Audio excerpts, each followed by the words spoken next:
بسم اللہ الرحمن الرحیم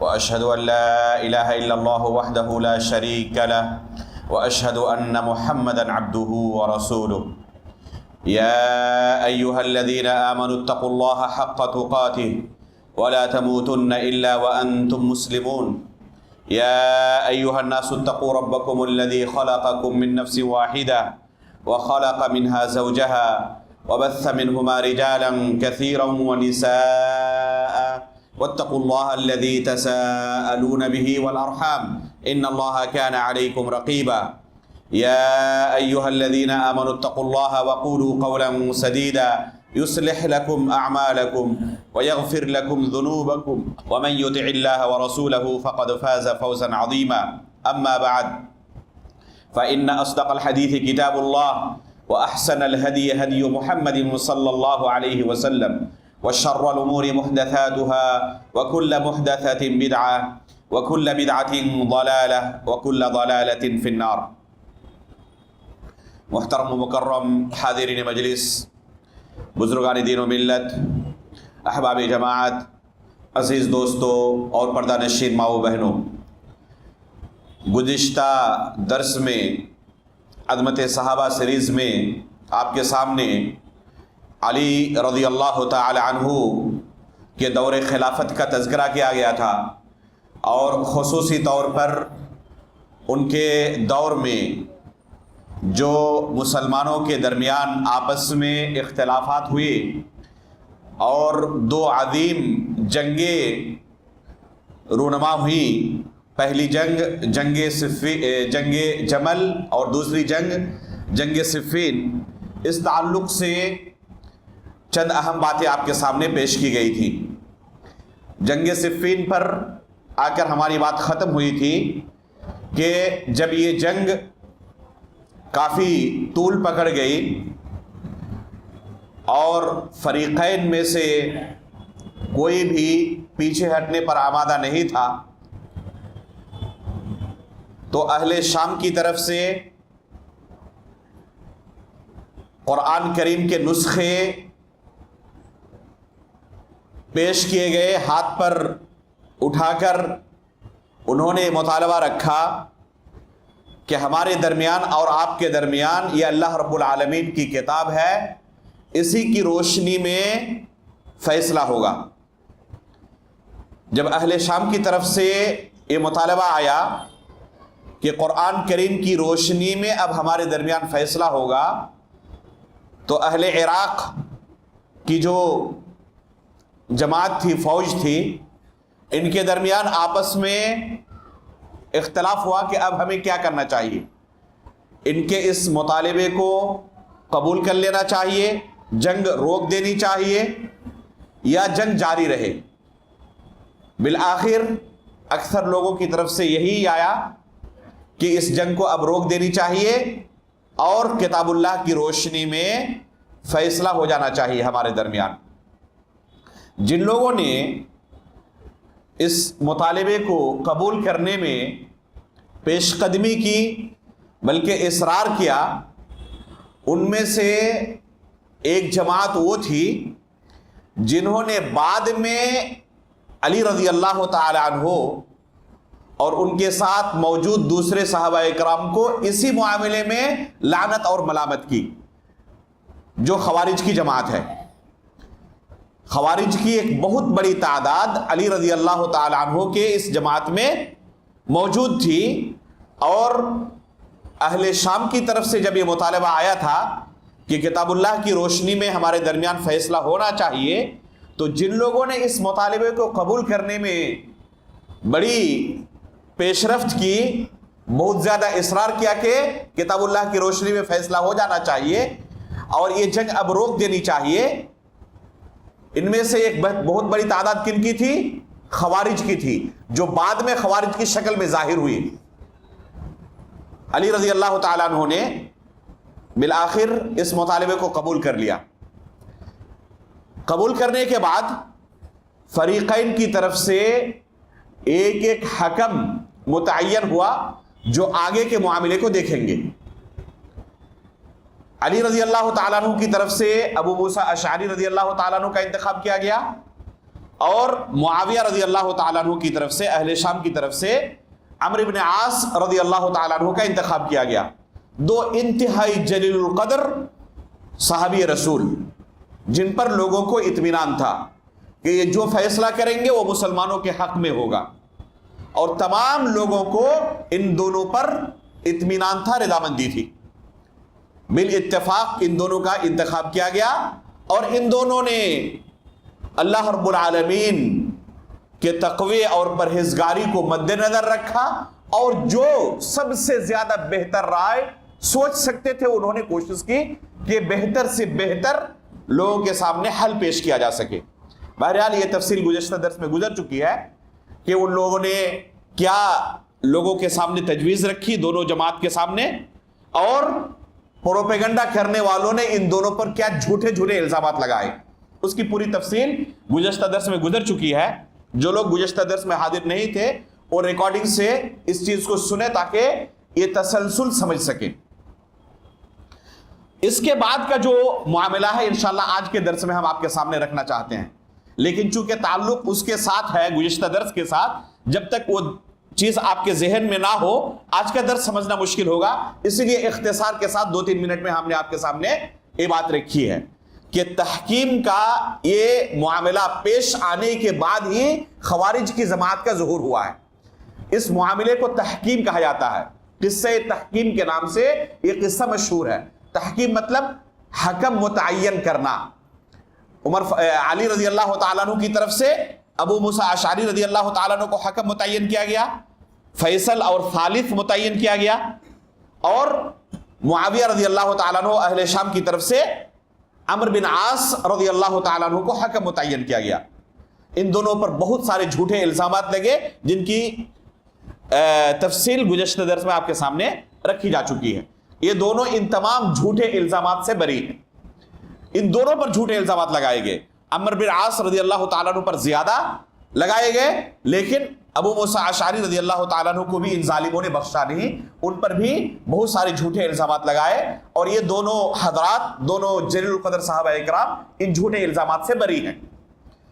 خصوصاً مولانا مودودی نے خلافت و ملوکیت میں ان دونوں کے تعلق سے جو جھوٹے الزامات لگائے ہیں تو ان کا رد گزشتہ درس میں پیش کیا جا چکا ہے۔ یہاں سے معاملہ تھم گیا۔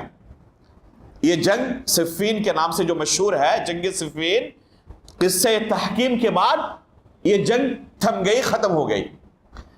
اہل شام ملک شام کی طرف واپس چلے گئے، اور علی رضی اللہ تعالیٰ عنہ کے ساتھ جو لوگ تھے یہ عراق واپس آ گئے۔ واپسی میں علی رضی اللہ تعالیٰ عنہ اور ان کے ساتھ صحابہ کرام اور تابعین کی جماعت یہ عراق واپس آ رہے ہیں۔ ایک جماعت یہاں سے علی رضی اللہ تعالیٰ عنہ سے کٹ کے ایک الگ محاذ قائم کر رہی ہے۔ اس پر آپ ترکیز کریں، ذرا غور سے ان لوگوں کی بات سنیں، انہی کے بارے میں آج کا درس ہے۔ یہ کون سی جماعت تھی جو جنگ صفین سے واپسی کے موقع پر جب علی رضی اللہ تعالیٰ عنہ، صحابہ اکرام، تابعین جو ان کے ساتھ تھے صفین سے واپس آ رہے تھے، تو ایک جماعت خوارج کی جماعت اسے کہا جاتا ہے۔ اسی موقع پر کھل کر ان لوگوں نے اپنا چہرہ دکھایا۔ اللہ کے رسول صلی اللہ علیہ وسلم نے اپنی زندگی میں پیشن گوئی کر دی تھی اس گمراہ کن جماعت کے بارے میں کہ ایک جماعت ظاہر ہوگی جس کی یہ صفات ہوگی۔ تو رسول اللہ صلی اللہ علیہ وسلم نے خود اپنی زندگی میں اس گمراہ جماعت کے ظہور کی پیشن گوئی کر دی تھی۔ آپ صحیح بخاری کے اندر، صحیح مسلم کے اندر اس کی تفصیل پا جائیں گے، اور بھی دوسرے محدثین نے اس واقعے کو تفصیل کے ساتھ بیان کیا ہے۔ وہ تفصیل کیا ہے ذرا اس کو بھی سن لیں۔ رسول اللہ صلی اللہ علیہ وسلم نے اس گمراہ جماعت جو خوارج کی جماعت کے طرف مشہور ہے، اس کے بارے میں اپنی زندگی میں پیشن گوئی کر دی تھی۔ رسول اللہ صلی اللہ علیہ وسلم نے عمومی طور پر فتنوں کے بارے میں بہت زیادہ اپنی امت کو آگاہ کیا تھا، تنبیہ کی تھی، اور امام بخاری رحمہ اللہ نے کتاب الفتن کے نام سے، دوسرے محدثین نے بھی کتاب الفتن کے نام سے باضابطہ کتاب قائم کی ہے، اور ان تمام احادیث کو بیان کیا ہے جو رسول اللہ صلی اللہ علیہ وسلم نے اپنی زندگی میں فتنوں کے متعلق امت کی رہنمائی میں بیان کی ہیں۔ تو ان میں سے بعض بڑے بڑے فتنے ایسے تھے جن کے بارے میں رسول اللہ صلی اللہ علیہ وسلم نے نام لے کر پیشین گوئی کی تھی، تنبیہ کی تھی۔ ان میں سے ایک فتنہ کیا تھا؟ خوارج کا فتنہ۔ اللہ کے رسول صلی اللہ علیہ وسلم صحابہ اکرام کے درمیان موجود ہے، اور علی رضی اللہ تعالی عنہ کی طرف سے سونے کی شکل میں ایک گرا قدر مال بھیجا جاتا ہے۔ گزشتہ درس سے پہلے والے درس میں ہم نے آپ کے سامنے ذکر کیا تھا کہ رسول اللہ صلی اللہ علیہ وسلم نے علی رضی اللہ تعالیٰ عنہ کو اپنی زندگی میں مختلف محاذ پر روانہ کیا تھا۔ انہی میں سے ایک واقعہ یہ ہے کہ علی رضی اللہ تعالیٰ عنہ کو اچھا خاصا مال حاصل ہوا سونے کی شکل میں۔ یہ مال علی رضی اللہ تعالیٰ عنہ نے رسول اللہ صلی اللہ علیہ وسلم کے پاس بھیج دیا۔ جب رسول اللہ صلی اللہ علیہ وسلم کے پاس یہ مال آیا تو اللہ کے رسول صلی اللہ علیہ وسلم نے 4 لوگوں کے درمیان اس گرا قدر مال کو تقسیم کر دیا۔ یہ 4 لوگ کون تھے؟ یہ 4 لوگ، ان میں سے ایک کا نام عیینہ بن حصن، ایک کا نام تھا اقرع بن حابس، ایک کا نام زید الخیل، اور چوتھے کے نام کے بارے میں کچھ اختلاف ہے۔ بعض روایت کے اندر آتا ہے علقمہ بن علاثہ، اور بعض روایتوں کے اندر آتا ہے عامر بن طفیل رضی اللہ تعالی عنہم وارضاہم۔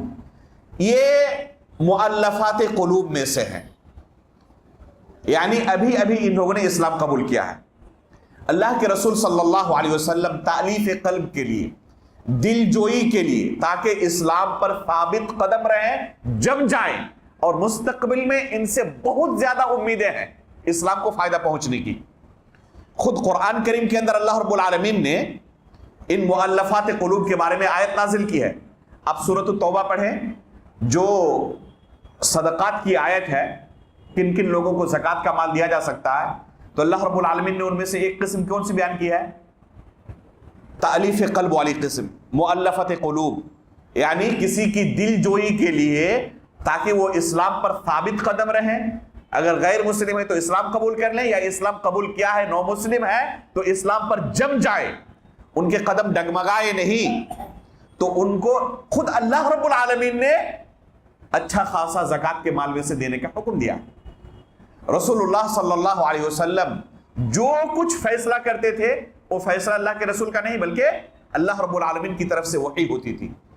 تو ان 4 جلیل القدر صحابہ اکرام کو جو ابھی ابھی اسلام قبول کیے تھے، تالیف قلب کے لیے یہ گرا قدر مال رسول اللہ صلی اللہ علیہ وسلم نے کیا کیا؟ ان کے درمیان تقسیم کر دیا۔ ایک شخص کھڑا ہوا جس کی صفت کیا آئی ہے صحیح بخاری کے اندر، صحیح مسلم کے اندر، اور بھی دیگر کتب حدیث میں اس شخص کی صفت آئی ہے، فقام رجل غائر العینین مشرف الوجنتین ناشز الجبہہ کث اللحیہ محلوق الرأس مشمر الازار۔ یہ چند صفات اس شخص کی بیان کر رہے راوی حدیث۔ پہلی صفت کیا بیان کی؟ غائر العینین، آنکھیں دھسی ہوئی، دونوں آنکھیں دیکھ کر ایسی لگ رہی ہیں کہ سر کے اندر دھسی ہوئی ہے، اور دونوں رخسار ابھرے ہوئے، پیشانی بھی ابھری ہوئی، انتہائی گھنے داڑھی والے، اور سر کے بال بالکل چھلے ہوئے، حلق کیے ہوئے، سر میں بال نہیں ہے۔ اللہ کے رسول صلی اللہ علیہ وسلم نے ان خوارج کی صفات میں سے ایک صفت کیا بیان کیا ہے؟ سیماہم الحلق۔ ان کی ایک صفت یہ ہوگی کہ یہ سر کے بال کیا رکھیں گے؟ مونڈے ہوئے رکھیں گے، ان کے سروں پر بال نہیں ہوں گے، وہ حلق کیے ہوئے رہیں گے، چھلے ہوئے رہیں گے۔ اس شخص کا بھی حال یہی تھا، محلوق الرأس، سر کے بال چھلے ہوئے، اور مشمر الازار، اپنے ازار کو باندھے ہوئے، جس کو آپ کہہ سکتے ہیں کہ ہمارے یہاں پہ لنگوٹی بھارے ہوئے۔ یہ اس شخص کی صفت ہے، حدیث کے اندر آئی ہوئی ہے۔ یہ شخص کیا کہنے لگا؟ یہ شخص کہنے لگا کہ اللہ کے رسول آپ انصاف سے کام لیں، اس مال کو تقسیم کرنے میں انصاف سے کام لیں، نا انصافی نہ کریں۔ ذرا غور کریں کہ اللہ کے رسول صلی اللہ علیہ وسلم جن کو اللہ رب العالمین نے اپنی شریعت کے لیے امین سمجھا ہوا ہے، عرش والے کی طرف سے جن کو امانت کا لقب ملا ہوا ہے، اس کے بارے میں یہ شخص کیا الزام لگا رہا ہے کہ آپ ناانصافی کر رہے ہیں۔ اعدل یا محمد، اللہ کے رسول کا نام لے کر انتہائی اکھڑ لہجے میں ادب و احترام کے ساتھ بھی خطاب نہیں کر رہا، اے محمد عدل و انصاف سے کام لیں۔ اب ذرا غور کریں کہ یہ اعتراض اس شخص کی طرف سے کس کام کے لیے آیا تھا؟ مال کے لیے۔ اور آپ پائیں گے ان خوارج کے اندر پہلے شخص سے لے کر آخری شخص تک ایک صفت کامن اور مشترک آپ کو ملے گی۔ وہ کون سی صفت ہے؟ یہ ہے مال کے پیچھے بھاگنا۔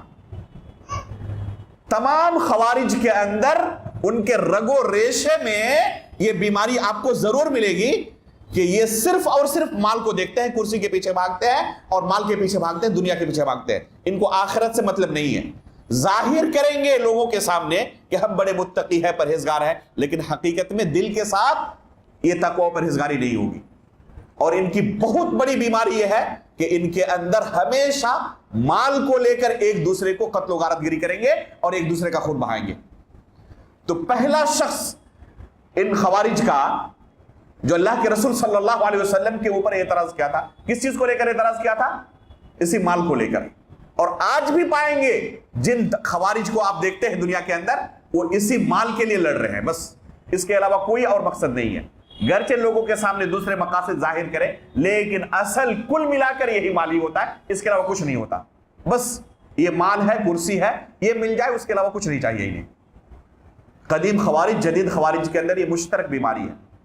تو اس شخص نے اللہ کے رسول صلی اللہ علیہ وسلم پر انگلی اٹھائی اور اس طریقے سے اللہ کے رسول صلی اللہ علیہ وسلم کو متہم کیا کہ آپ انصاف سے کام نہیں لے رہے، آپ خیانت کر رہے ہیں۔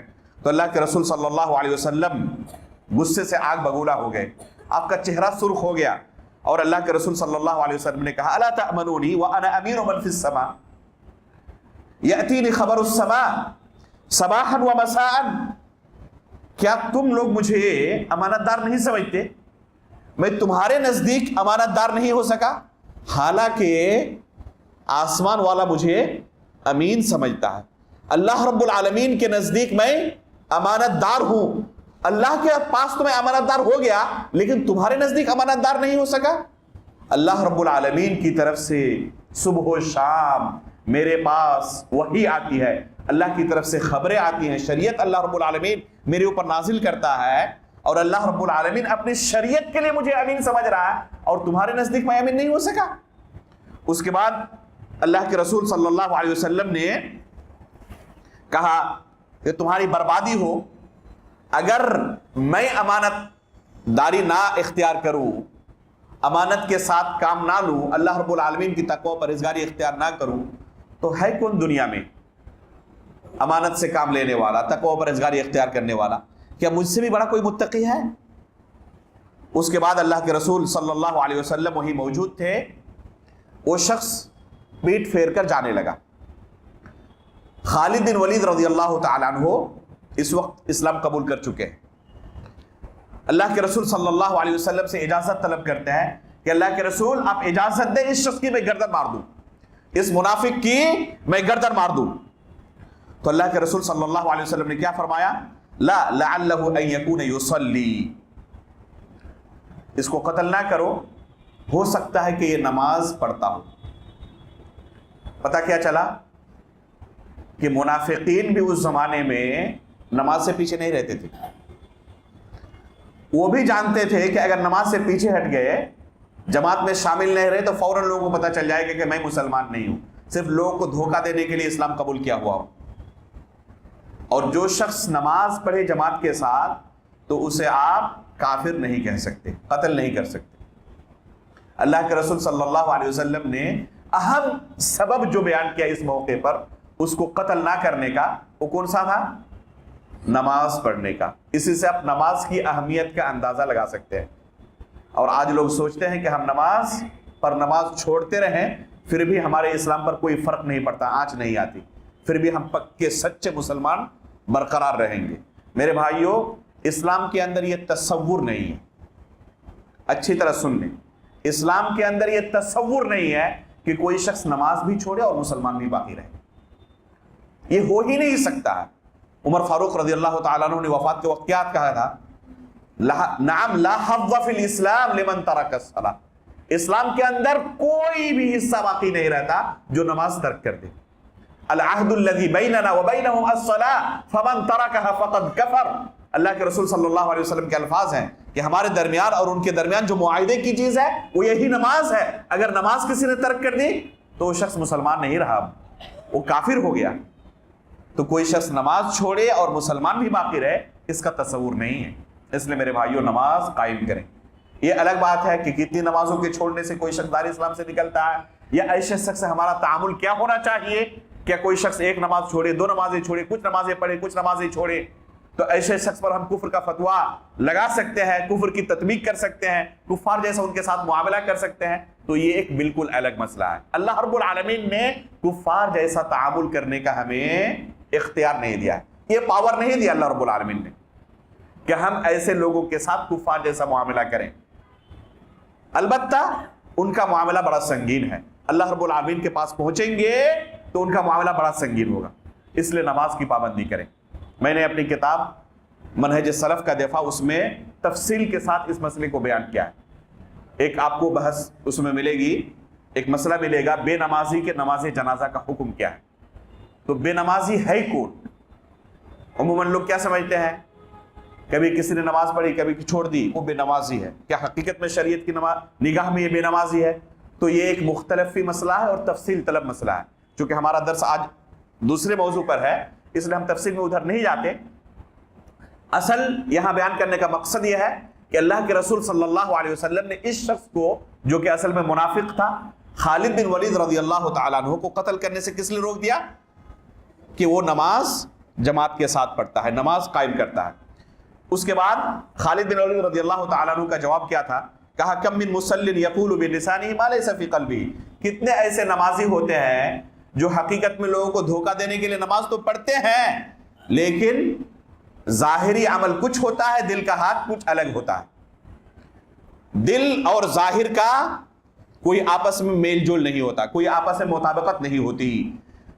اللہ کے رسول صلی اللہ علیہ وسلم نے اس سے پہلے بھی مختلف موقعوں پر جب صحابہ کرام نے، خصوصاً عمر فاروق رضی اللہ تعالیٰ عنہ نے جب بھی کسی منافق کے بارے میں یہ اجازت طلب کی کہ اللہ کے رسول اجازت دے میں اس منافق کی گردن مار دوں، تو ہمیشہ اللہ کے رسول صلی اللہ علیہ وسلم نے کیا کیا ہے؟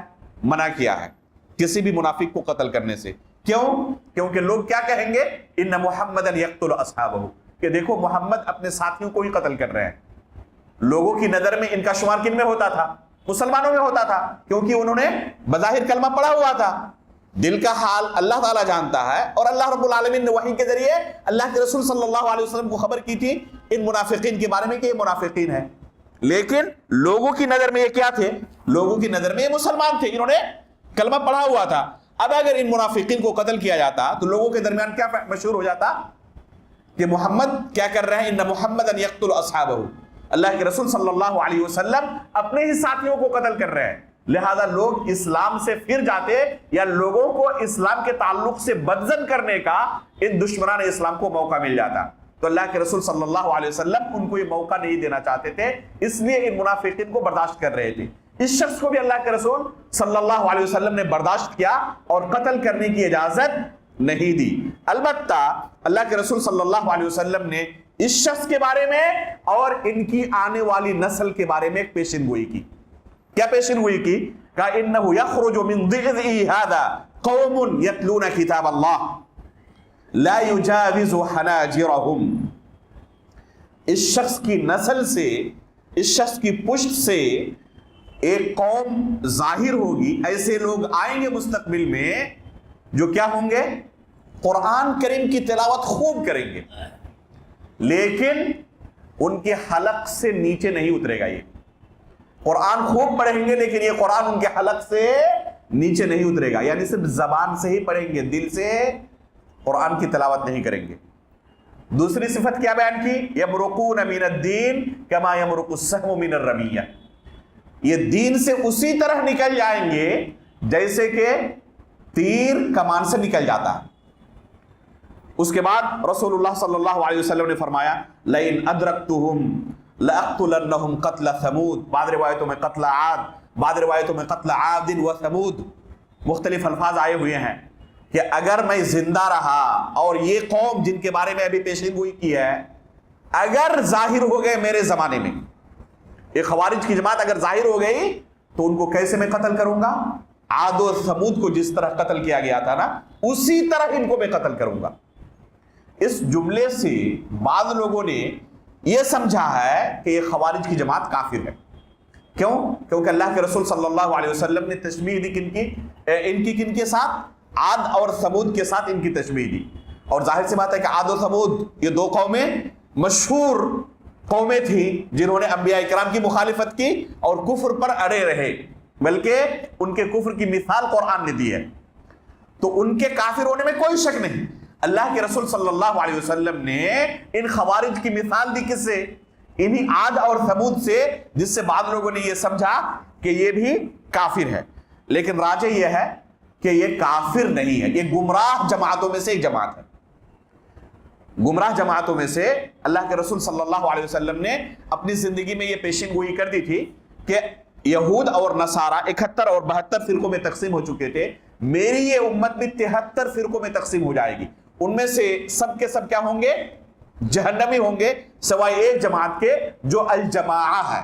دوسری روایت کے اندر جو میں اور میرے صحابہ آج جس دین پر قائم ہے اسی دین پر قائم ہوں گے، یہ نجات پا جائیں گے، باقی سب کے سب کیا ہوں گے؟ باقی سب کے سب جہنمی ہوں گے۔ تو رسول اللہ صلی اللہ علیہ وسلم نے ان 72 فرقوں کو گمراہ فرقہ قرار دیا ہے، ان کے بارے میں جہنم کی وعید سنائی ہے۔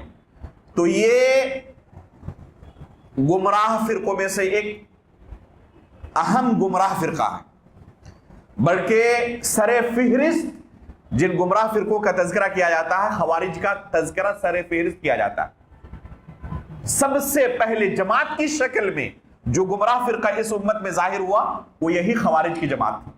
جماعت کی شکل میں سب سے پہلے جو گمراہ فرقہ ظاہر ہوا وہ کون سی جماعت تھی؟ یہی خوارج کی جماعت تھی۔ تو اللہ کے رسول صلی اللہ علیہ وسلم نے یہ جو تشبیہ دی قتل عاد اور ثمود کی، اس سے مراد صرف قتل کرنے میں تشبیہ ہے، اصل کفر میں تشبیہ نہیں ہے۔ لَأَقْتُلَنَّهُمْ قَتْلَ عَادٍ وَثَمُودٍ، میں عاد اور ثمود کو جس طرح قتل کیا گیا تھا اس طرح قتل کروں گا۔ تو یہ تشبیہ قتل کرنے میں ہے، کفر میں نہیں ہے۔ یہی علماء نے ان خوارج کے بارے میں راجح قرار دیا ہے۔ کیوں؟ کیونکہ خود جن صحابہ اکرام نے علی رضی اللہ تعالیٰ عنہ کے دور خلافت میں ان خوارج کے ساتھ جنگ کی تھی نہروان کے اندر، جو جنگ نہروان کے نام سے مشہور ہے، خود ان صحابہ اکرام نے ان خوارج کو کافر نہیں سمجھا تھا۔ سب سے بڑی دلیل ہے، اور ہم کتاب و سنت کے نصوص کو کن کے فہم کے مطابق سمجھیں گے؟ انہی صحابہ اکرام کے فہم کے مطابق سمجھیں گے۔ ابھی تفصیل آئے گی کہ صحابہ اکرام نے ان کو کیا سمجھا تھا، کافر سمجھ کر ان کے ساتھ جنگ کی تھی یا مسلمان سمجھ کر ان کے ساتھ جنگ کی تھی، ابھی تفصیل اس کی آ رہی ہے۔ تو ہم نے کیا بیان کیا کہ صفین سے لوٹتے وقت ایک جماعت علی رضی اللہ تعالیٰ عنہ سے الگ ہو گئی۔ علی رضی اللہ تعالیٰ عنہ صحابہ اکرام کے ساتھ، تابعین کے ساتھ کوفہ لوٹ آئے، اور ایک جماعت الگ ہو کر حرورہ نامی ایک جگہ جو کوفہ سے ہی قریب تھی اس جگہ پر الگ سے جمع ہونے لگی۔ کیا کہہ کر ان لوگوں نے صحابہ اکرام کی جماعت سے الگ راہ اختیار کی؟ یہ کہہ کر کہ علی رضی اللہ تعالیٰ عنہ نے اللہ رب العالمین کو حاکم ماننے کی جگہ ایک انسان کو حاکم تسلیم کر لیا ہے۔ کن کو؟ ابو موسیٰ اشعری رضی اللہ تعالیٰ عنہ کو۔ لہذا یہ کافر ہو گئے۔ یہ کفر کی شروعات، کفر کے فتوے لگانے کی شروعات کن کی طرف سے ہو رہی ہے اس امت کے اندر؟ ان خوارج کی طرف سے۔ آج تک پائیں گے ان خوارج کو آپ کہ مسلمانوں پر یہ کفر کے فتوے لگاتے ہیں اور ان کے خون کو حلال سمجھتے ہیں۔ ان کی جماعت کی شکل میں شروعات کہاں سے ہوئی تھی؟ علی رضی اللہ تعالیٰ عنہ کے دور خلافت میں، لیکن افراد کی شکل میں اللہ کے رسول صلی اللہ علیہ وسلم کے دور میں ہی ظاہر ہو چکے تھے، جن کے بارے میں اللہ کے رسول صلی اللہ علیہ وسلم نے یہ حدیث جو ابھی آپ کے سامنے سنائی گئی بیان کیا تھا، انه يخرج من ضئضئ هذا قوم يتلون كتاب الله لا يجاوز حناجرهم يمرقون من الدين كما يمرق السهم من الرمية لئن ادركتهم لاقتلنهم قتل عاد وثمود۔ تو اللہ کے رسول صلی اللہ علیہ وسلم نے ان خوارج کے بارے میں جو بیان کیا تھا تو وہ افراد کی شکل میں تھا، ایک دو اکے دکے افراد کی شکل میں اس طرح لوگ ظاہر ہوتے تھے اس وقت، لیکن جماعت کی شکل میں ان کا ظہور کب ہوا؟ علی رضی اللہ تعالیٰ عنہ کے دور خلافت میں۔ کیا کہہ کر؟ ان الحکم الا للہ۔ قرآن میں اللہ رب العالمین ارشاد فرما رہا ہے کہ حکم اور قانون صرف اللہ کا چلے گا، حاکم صرف اللہ ہے۔ اور یہ کلمہ لا الہ الا اللہ کی تفسیر کیا کرتے ہیں؟ کلمہ لا الہ الا اللہ کی تفسیر کرتے ہیں لا حاکم الا اللہ، حاکم صرف اللہ رب العالمین ہے۔ ان کے نزدیک خوارج کی تفسیر ہے لفظ الہ کی تفسیر حاکم سے، حالانکہ تمام سلف صالحین کا اس بات پر اجماع ہے، تمام اہل عرب کا اس بات پر اجماع ہے کہ لفظ الہ کا معنی عربی زبان میں صرف اور صرف معبود کے ہوتا ہے۔ اس کے علاوہ اس لفظ کا جس لفظ سے بھی ترجمہ کیا جائے وہ باطل ترجمہ ہے، باطل معنی ہے، بس اس کا صحیح معنی ایک ہی ہے، الہ کا معنی معبود ہوتا ہے۔ خوارج نے لفظ الہ کا ترجمہ کس لفظ سے کیا؟ حاکم سے کیا، اور کہا کہ لا حاکم الا اللہ، اللہ کے سوا کوئی حاکم نہیں۔ ان الحکم الا للہ، قانون صرف اللہ کا چلے گا زمین پر، اللہ کی زمین اللہ کا قانون چلے گا۔ قرآن کی آیت تھی، ظاہر سی بات ہے کہ یہ وہ اپنی طرف سے نہیں کہہ رہے تھے، بظاہر لوگوں کو انہوں نے کیا جھانسا دیا کہ ہم قرآن کی آیت کے مطابق چل رہے ہیں، ہمارے پیچھے دلیل قرآن کی آیت ہے۔ اسی طرح کہنے لگے، قرآن میں اللہ رب العالمین نے کہا ہے وَمَن لَّمْ يَحْكُمْ بِمَا أَنزَلَ اللَّهُ فَأُولَٰئِكَ هُمُ الْكَافِرُونَ، کہ جو زمین پر اللہ رب العالمین کے نازل کردہ قانون کے مطابق فیصلہ نہ کرے وہ کافر ہے۔ اور علی رضی اللہ تعالیٰ عنہ نے، معاویہ رضی اللہ تعالیٰ عنہ نے، دونوں نے اللہ کو حاکم ماننے کی جگہ لوگوں کو، انسانوں کو حاکم بنا دیا ہے، لہذا یہ دونوں کافر ہوئے۔ ان کے نزدیک یہ دونوں کیا ہوئے؟ معاویہ رضی اللہ تعالیٰ عنہ بھی کافر، علی رضی اللہ تعالیٰ عنہ بھی کافر۔ انہوں نے ابو موسیٰ اشعری رضی اللہ تعالیٰ عنہ کو حاکم بنایا، انہوں نے عمرو بن عاص رضی اللہ تعالیٰ عنہ کو حاکم بنایا۔ اور جن لوگوں نے بھی اس قصہ تحکیم پر رضامندی ظاہر کی وہ سب کے سب کافر ہو گئے۔ لہذا ان لوگوں نے ان کے ساتھ رہنا گوارا نہیں کیا کوفے کی سرزمین میں، کیا کہہ کر نکل گئے کہ ہم ایسی زمین میں نہیں رہ سکتے جہاں پر کفار کا بسیرا ہو۔ ان صحابہ اکرام کو کفار کہنے لگے اور یہاں سے الگ کٹ کر حرورہ میں جا کر انہوں نے رہائش اختیار کی۔ علی رضی اللہ تعالیٰ عنہ نے انہیں کافی سمجھانے کی کوشش کی، اس کے بعد ان کی جماعت بننے لگی اور یہ نہروان نامی ایک جگہ، وہاں پر جا کے جماعت کی شکل میں جنگ کی تیاری کرنے لگے۔ نہروان نامی جگہ پر جا کر جماعت کی شکل اختیار کر لی اور باضابطہ جنگ کی تیاری کرنے لگے ان صحابہ اکرام اور تابعین کے خلاف، جو کہ ان کی نظر میں کافر ہو چکے تھے۔ علی رضی اللہ تعالیٰ عنہ نے خود ان کو مسجد کے اندر بلایا، کافی سمجھایا، خطبہ دیا، اور یہ چلاتے رہے ان الحکم الا للہ، ان الحکم الا للہ، قرآن کی اس آیت کو لے کر نعرے بازی کرتے رہے۔ علی رضی اللہ تعالیٰ عنہ نے اس موقع پر کہا تھا کلمۃ حق ارید بها الباطل، کہ یہ کلمہ جو تم کہہ رہے ہو نا، جو نعرہ لگا رہے ہو ان الحکم الا للہ، یہ قرآن کی آیت ہے، اللہ کا کلمہ ہے، یہ اس پر ہم ایمان لاتے ہیں، لیکن جو تم معنی ہمیں سمجھانا چاہتے ہو نا یہ باطل معنی۔ آیت اپنی جگہ پر درست ہے، لیکن جو مفہوم تم کشید کر رہے ہو اس سے یہ باطل مفہوم ہے، یہ برحق مفہوم نہیں ہے۔ اللہ کے رسول پر یہ آیت نازل ہوئی اور خود ہم نے اللہ کے رسول سے ٹرننگ لی ہے، یہ دین سیکھا ہے، یہ قرآن کی تفسیر اللہ کے رسول سے ہم نے سیکھی ہے۔ عبداللہ بن عباس رضی اللہ تعالیٰ عنہ قرآن کے سب سے بڑے مفسر، ترجمان القرآن، الحبر البحر جن کا لقب ہے، انشاءاللہ آئندہ دروس میں عبداللہ بن عباس رضی اللہ تعالیٰ عنہ کا تفصیلی ترجمہ، ان کی تفصیلی سیرت آپ کے سامنے پیش کی جائے گی کہ اللہ رب العالمین نے اس صحابی رسول کو قرآن کا کیا علم عطا کیا تھا. علم کے سمندر تھے. عبداللہ بن عباس رضی اللہ تعالیٰ عنہ ان کے پاس گئے اور کیا کہا جب انہوں نے ان 2 آیتوں سے استدلال کر کے ان صحابہ کرام کو کافر کہنا شروع کیا تو کہا کہ لیس الکفر الذی تذهبون الیہ، اس آیت سے وہ کفر مراد نہیں ہے جو تم مراد لے رہے ہو.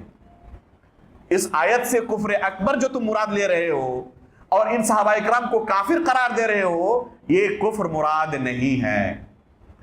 میں نے بالتفصیل اس موضوع پر اپنی کتاب منہج سلف کا دفاع میں لکھا ہے. غالباً پہلا یا دوسرا مسئلہ ہی میں نے یہ بیان کیا ہے کہ قدیم زمانے کے خوارج اور آج کے خوارج کے اندر مشترک یہ بیماری آپ پائیں گے. زمین پر اللہ کا قانون چلے گا اور جو بھی اللہ کے قانون کو نافذ نہ کرے وہ کافر ہے. آج بھی ان خوارج کی ایک بہت بڑی جماعت موجود ہے جو مسلم حکمرانوں کو کافر قرار دیتی ہے، ان کے خون کو حلال سمجھتی ہے اور کئی ملکوں کو تباہ کر ڈالا انہوں نے اس فتنے کو لوگوں کے درمیان اور اس زہر کو لوگوں کے ذہنوں میں داخل کر کے.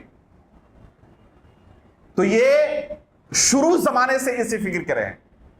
عبداللہ بن عباس رضی اللہ تعالیٰ عنہ نے ان کو جا کر سمجھایا اور کہا کہ یہ کفر مراد نہیں ہے جو تم لے رہے ہو.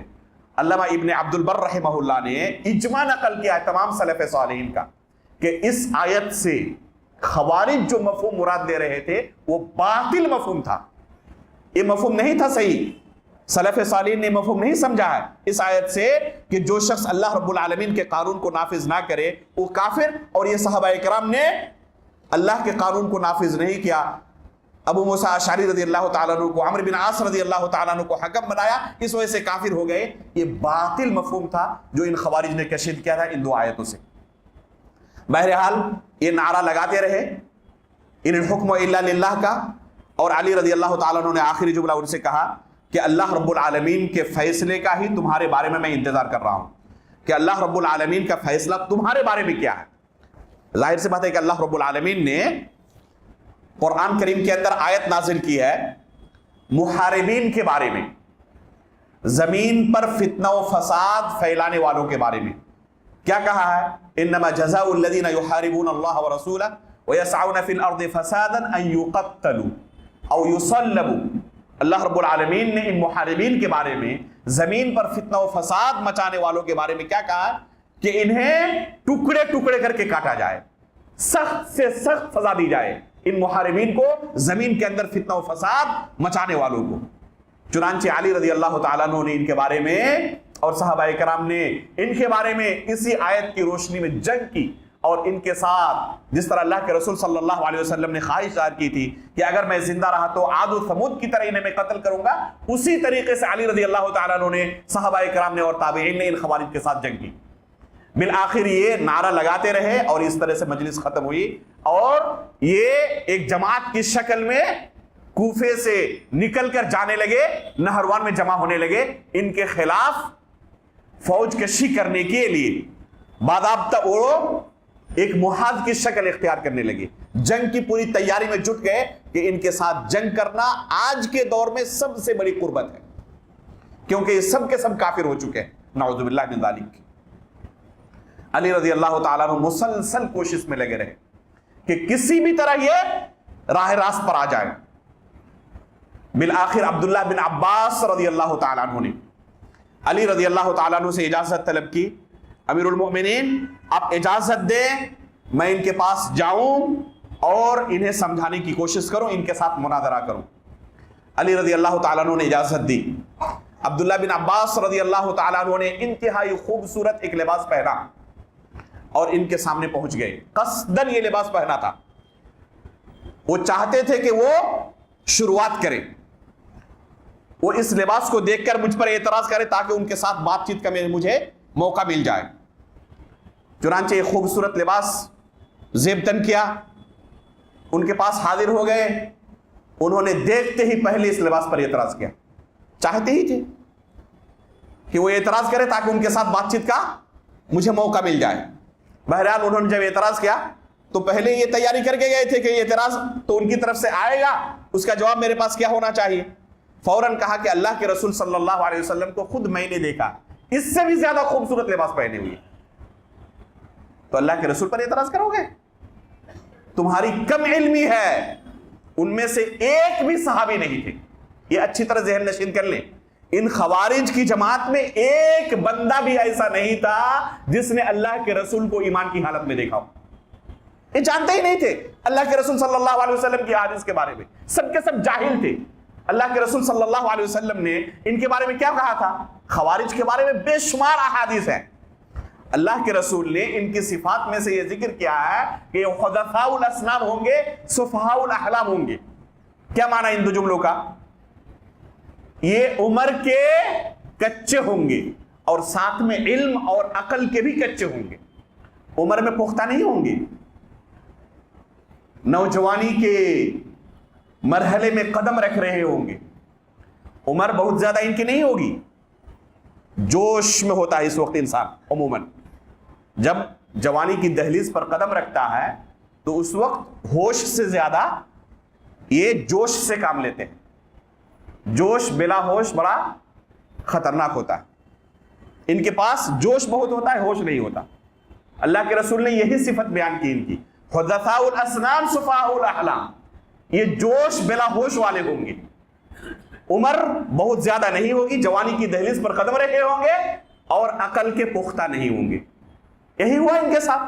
ایک بھی ان میں سے عالم دین نہیں تھا، سب کے سب جاہل تھے. قرآن کو ذاتی فہم سے سمجھ رہے تھے. اللہ کے رسول صلی اللہ علیہ وسلم کو دیکھا ہی نہیں تھا، اللہ کے رسول کی حدیثیں سنی ہوئی تھی.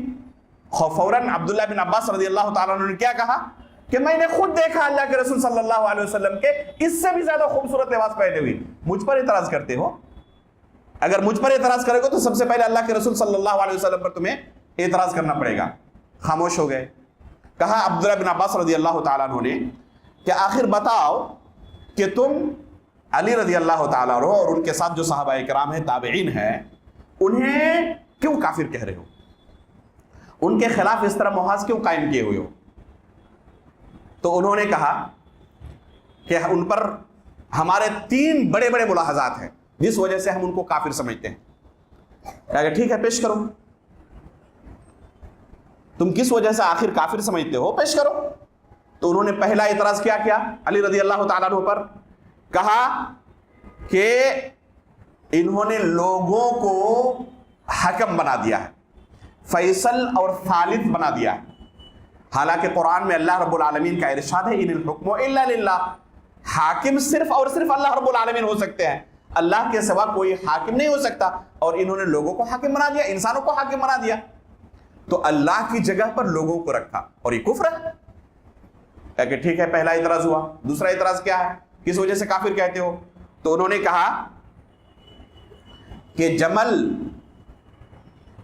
اور صفین بھی، لیکن اصل جمل پر اعتراض تھا ان کا، اس لیے کہ صفین سے ابھی یہ فارغ ہوئے تھے.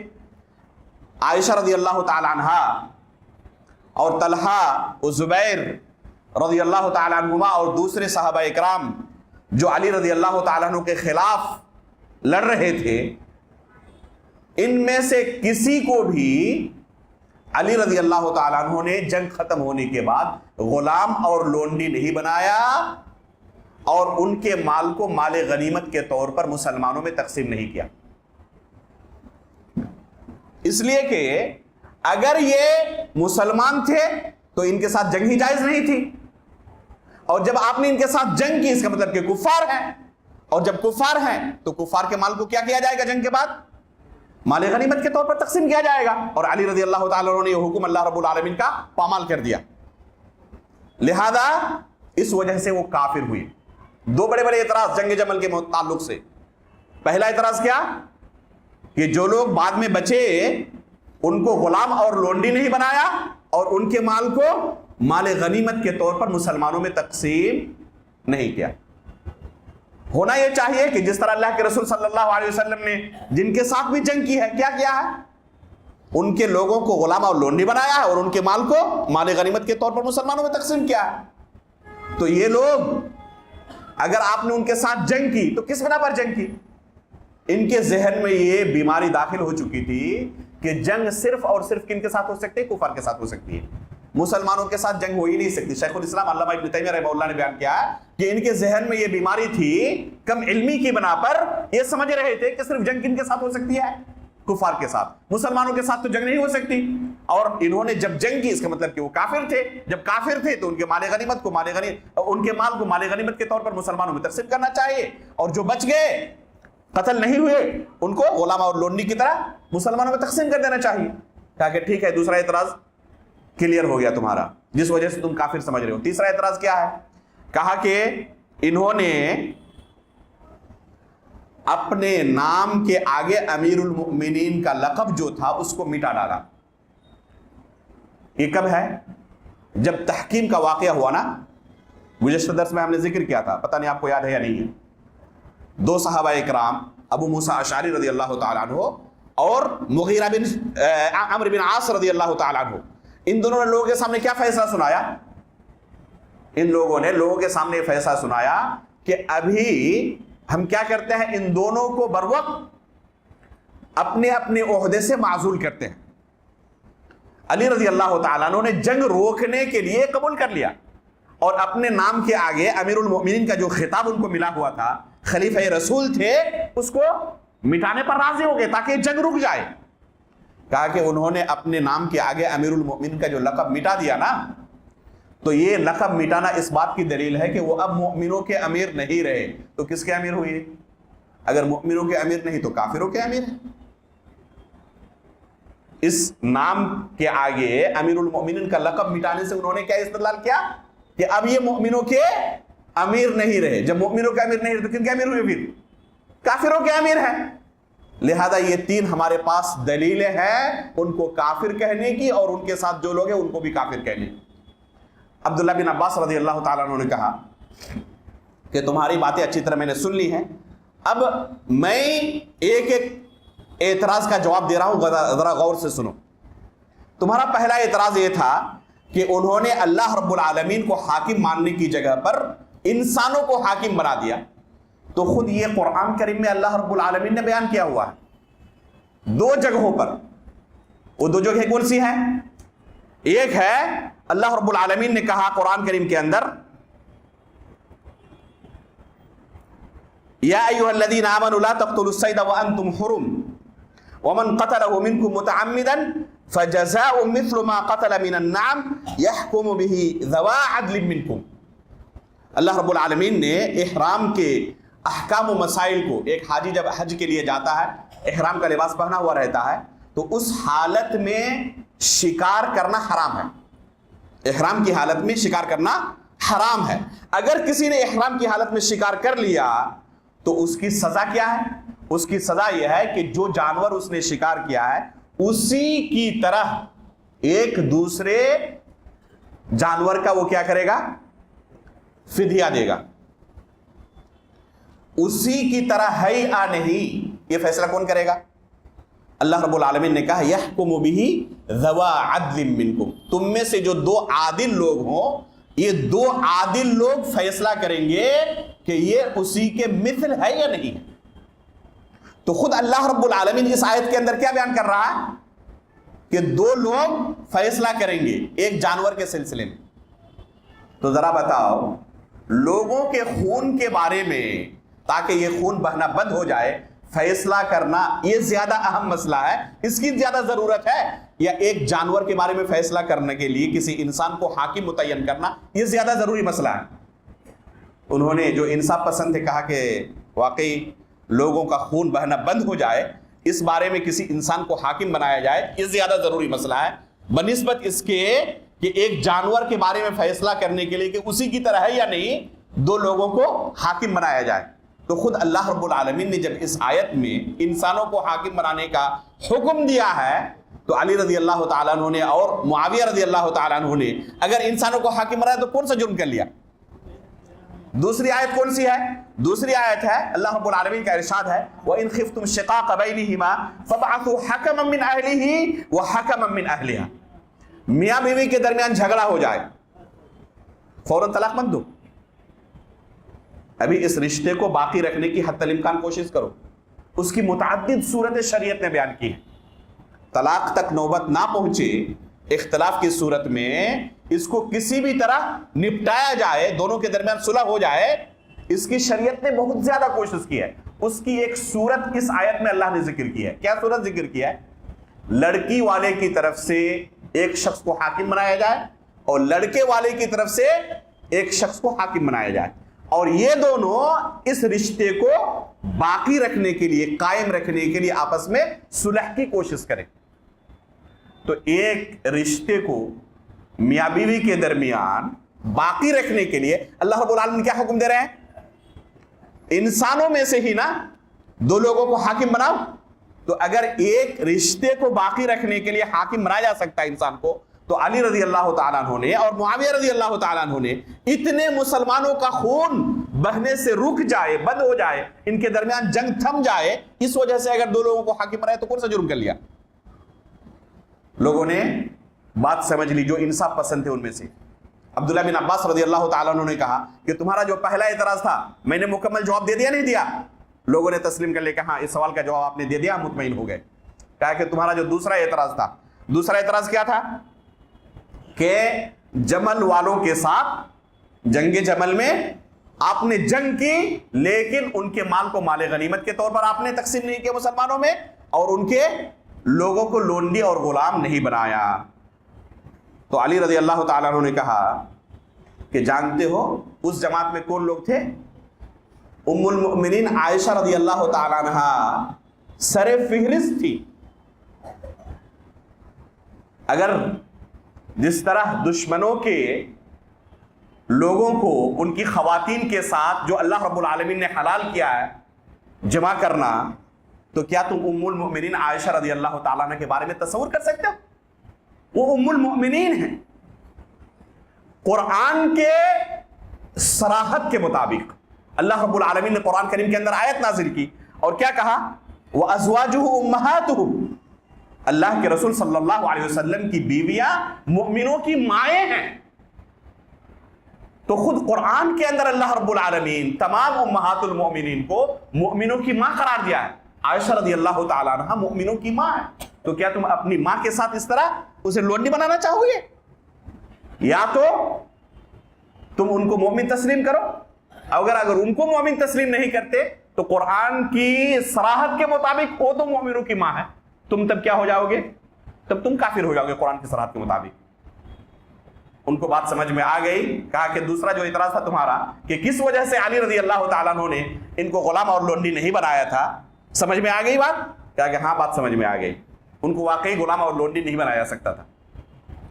کہا کہ تیسرا جو اعتراض تمہارا تھا کہ انہوں نے اپنے نام کے آگے امیر المومنین کا لقب مٹا دیا. تو خود یاد کرو اللہ کے رسول صلی اللہ علیہ وسلم کی زندگی میں صلح حدیبیہ کا جو واقعہ پیش آیا تھا, علی رضی اللہ تعالیٰ عنہ ہی لکھ رہے تھے اس صلح کو, اور کیا لکھا تھا؟ من محمد ابن عبداللہ رسول اللہ صلی اللہ علیہ وسلم, کہ یہ صلح نامہ اس کے دو فریق ہیں. مسلمانوں کی طرف سے فریق کون ہے؟ محمد ابن عبداللہ رسول اللہ صلی اللہ علیہ وسلم. تو کفار نے کیا اعتراض کیا کہ اگر ہم آپ کو اللہ کا رسول مان لیتے تو اس صلح کی ضرورت تھی؟ آپ کے ساتھ جنگ کی کوئی ضرورت تھی؟ اصل تو آپ کے ساتھ اختلاف اسی رسول اللہ کے لقب کو لے کر ہی ہے. تو ہم کیسے اس لفظ کو یا صلح نامہ کے اندر باقی رہنے دے سکتے ہیں؟ پہلے اس لقب کو یہاں سے مٹائیں. علی رضی اللہ تعالیٰ عنہ لکھ رہے تھے, اللہ کے رسول صلی اللہ علیہ وسلم نے کیا کہا علی رضی اللہ تعالیٰ عنہ سے کہ جہاں پر رسول اللہ لکھا ہوا ہے نا اس کو مٹا دیں. علی رضی اللہ تعالیٰ عنہ نے کہا کہ میں اپنے ہاتھوں سے یہ کام نہیں کر سکتا, یہ مجھے گوارا نہیں ہے کہ اپنے ہاتھوں سے رسول اللہ کا لفظ میں مٹا دوں. تو بعض روایتوں کے اندر آتا ہے اللہ کے رسول نے پوچھا کہ کہاں لکھا ہوا ہے, ذرا دکھاؤ مجھے. جہاں لکھا ہوا تھا اللہ کے رسول نے وہاں پر قلم چلا کے اس کو خود اپنے ہاتھوں سے مٹا دیا. تو اگر اللہ کے رسول صلی اللہ علیہ وسلم اپنے نام کے آگے رسول اللہ مٹانے کی وجہ سے اسلام سے خارج نہیں ہو گئے, تو علی رضی اللہ تعالیٰ عنہ اگر امیر المومنین کا لفظ اپنے نام کے آگے سے حذف کر دیا کس وجہ سے کافر ہو گئے وہ؟ اگر ان کے اوپر اعتراض ہے تو اللہ کے رسول کے اوپر سب سے پہلے اعتراض آئے گا. اور ابھی ہم نے کہا نا ان خوارج کے پاس حدیث رسول کا کوئی علم نہیں تھا, انہوں نے اللہ کے رسول کو دیکھا بھی نہیں تھا اپنی آنکھوں سے ایمان کی حالت میں.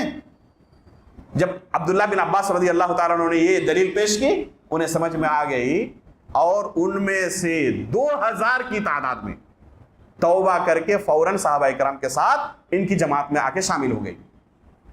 اس سے کیا پتہ چلتا ہے کہ عوام میں سے جو گمراہ جماعت میں سے ہو بہت سارے صرف اور صرف جہالت کی بنیاد پر ان گمراہ جماعتوں کے ساتھ ہوتے ہیں، علم و بصیرت کی بنا پر نہیں۔ لہذا گمراہ جماعتوں میں سے جو ان کے علماء ہیں، جو ان کے دعات ہیں، ان کا حکم الگ ہے، اور جو ان کی عوام ہے ان کا حکم الگ ہے۔ جب بھی آپ سنتے ہیں اہل بدعت سے تحذیر کے بارے میں کہ سلف اہل بدعت سے تحذیر کرتے تو اس سے مراد کون ہے؟ اس سے مراد علماء کرام ہیں جو لوگوں کو گمراہ کرنے کے لیے دن و رات لگے رہتے ہیں۔ اس سے مراد ان کی عوام نہیں ہے۔ ان کے عوام کو حتی الامکان دین کی دعوت پیش کی جائے گی، حقیقت سے واضح کیا جائے گا، اور اکثر و بیشتر ان لوگوں کو آپ پائیں گے جیسے ان کے سامنے حقیقت واضح ہوتی ہے فوراً توبہ کر کے اہل سنت کی طرف لوٹ آتے ہیں۔ خود خوارج کی جماعت میں سے 2000 کی تعداد میں جب عبداللہ بن عباس رضی اللہ تعالیٰ عنہ نے جا کر سمجھایا تو فوراً توبہ کر کے علی رضی اللہ تعالیٰ عنہ کے ساتھ آ کے شامل ہو گئے۔